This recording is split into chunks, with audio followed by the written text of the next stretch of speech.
Bonjour, je m'appelle Cécile Assanoum-Abrice, je suis chercheure au CNRS et je co-dirige avec Olivier Évrard du CEA un International Research Programme du CNRS qui s'appelle Mitatelab, Post-Fukushima Studies. Alors la difficulté de Mitatelab et en même temps son intérêt, c'est que c'est un programme de recherche pluridisciplinaire, interdisciplinaire en fait pourrait-on dire, et donc il a fallu que l'on trouve des outils pour amener tous les chercheurs à travailler ensemble et à les ramasser sur un même terrain d'études. Donc pour ça, on a développé avec Jérôme Arnaud, qui s'occupe chez nous de la communication, un outil qui nous est fort utile parce qu'on peut l'utiliser sur le terrain. C'est donc une carte interactive qui a ramassé toutes les données et localisé toutes les données pour voir comment évolue la transformation de l'utilisation des sols. Donc ça nous a permis à la fois de voir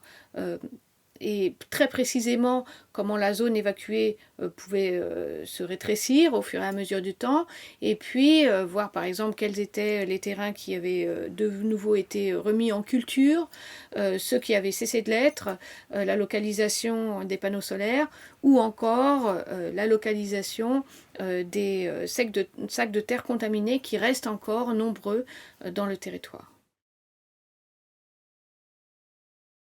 Un deuxième point qui est plus spécifiquement lié à mes propres recherches, puisque je suis urbaniste de formation, ça a été de travailler à la politique de retour de la population, qui a été mise en place de façon extrêmement forte et contraignante à Fukushima depuis 2013 en fait, et qui s'est traduite notamment par la mise en place d'une communication du risque extrêmement forte. Donc très rapidement, on a vu l'intérêt et voire la nécessité de travailler là-dessus. On a rédigé un article avec Shinobu Goto de l'université de Fukushima et puis Maxime Polleri de l'université Laval sur le Denshokan, donc un des mémoriaux de la Memorial Road qui couvre toute la côte de Fukushima dans le Tohoku. C'est donc tout un parcours qui a été réalisé après le grand tremblement de terre du Tohoku en mars 2011, donc le 11 mars 2011, et en vue de reconstruire, donc à partir de 2013, même les zones qui ne sont pas adjacentes à Fukushima et qui n'ont pas de répercussions de l'accident nucléaire, ont accueilli plusieurs points, plusieurs centres qui ont été déterminés, qui font partie de ce tissu mémoriel qui a été construit avec donc des musées, en fait des sortes de musées. Ce que l'on a pu observer en fait, c'est que la structure de la plupart de ces mémoriaux était déjà déterminée par une sorte de feuille de route de la communication sur le risque qui avait été définie dans les années 90. Donc ça se traduit par exemple pour la zone qui est hors Fukushima par ça peut être des écoles qui ont été détruites par le tsunami que l'on a laissé en place, et on raconte un petit peu l'histoire de ce qui s'y est passé. Alors ça peut être plus ou moins tragique selon les endroits. Et puis pour ce qui nous concerne plus spécifiquement, donc on a travaillé sur un des mémoriaux dans la zone. Il se trouve qu'autour de la centrale de Fukushima, il y a une densité spécifique de ces mémoriaux. On en compte déjà 5 qui ont plus ou moins tous la même structure, avec pour but de faire accepter le risque et de créer la résilience dans ces territoires. Donc on voit bien qu'ils sont là pour certes ne pas oublier ce qui s'est passé, mais en même temps pour faire en sorte d'accompagner le retour des gens dans ces territoires. Alors ça ne fonctionne pas en fait, puisque il y a très peu de gens qui rentrent dans ces territoires et le gouvernement japonais a finalement décidé de payer des gens en provenance de la capitale, donc de Tokyo. Plus on vient de loin et plus on reçoit d'argent, même si ceux qui sont dans la préfecture de Fukushima eux-mêmes, s'ils se déplacent et viennent vivre dans l'ancienne zone évacuée, reçoivent également des subsides. Donc il y a quelques-unes de ces personnes qui commencent à venir, mais elles sont quand même très très peu nombreuses pour le moment. Et puis, enfin, un dernier thème sur lequel je travaille aussi de façon plus spécifique, c'est vraiment la reconstruction, cette fois d'un point de vue extrêmement matériel. C'est-à-dire voir comment tous les territoires qui ont été rouverts petit à petit de l'ancienne zone d'évacuation sont aujourd'hui reconstruits avec un zoom spécifique sur les 3 communes qui sont autour de la centrale ou qui accueillent la centrale de Fukushima.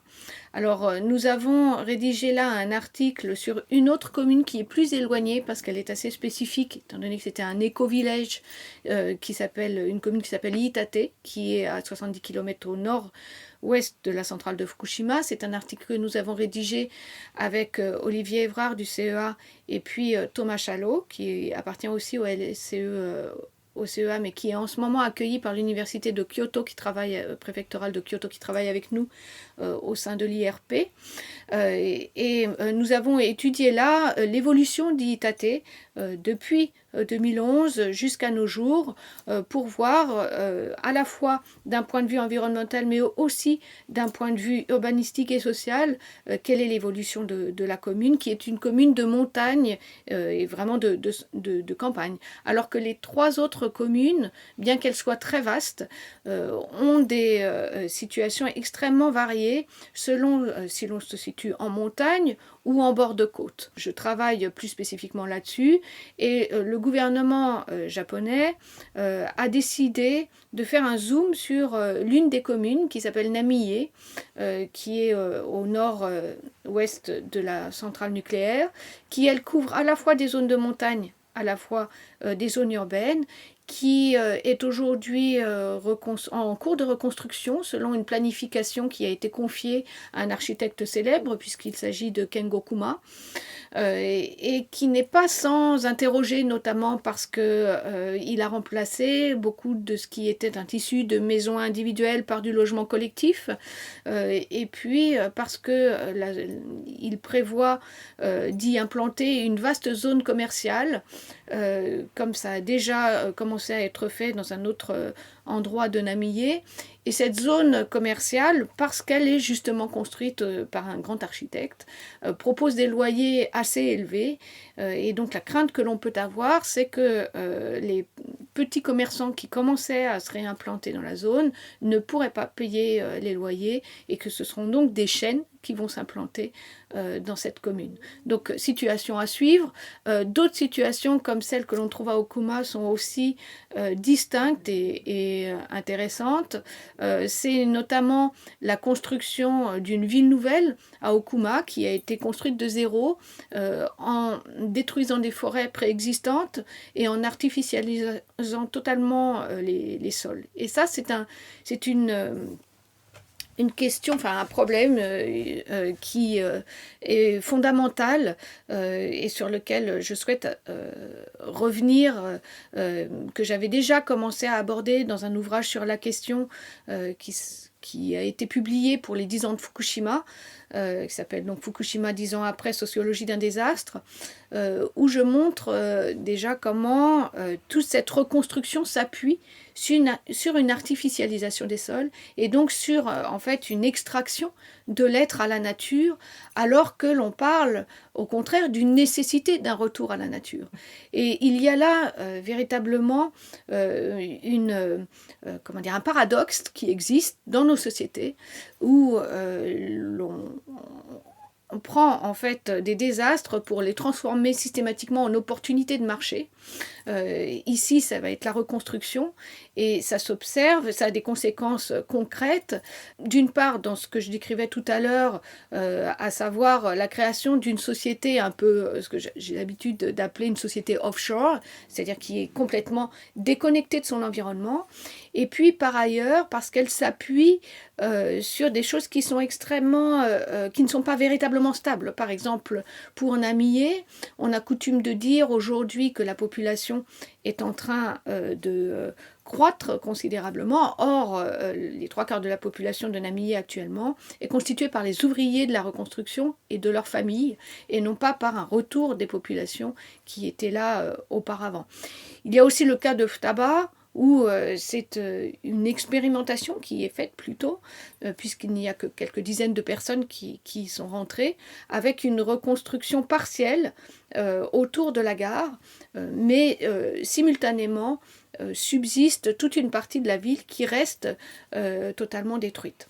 Je ne parle pas là des problèmes de contamination, mais évidemment, dans l'IRP, ça prend une place considérable, puisque c'est plus mes collègues de l'environnement qui se soucient de ces questions-là, bien que ce soit fondamental aussi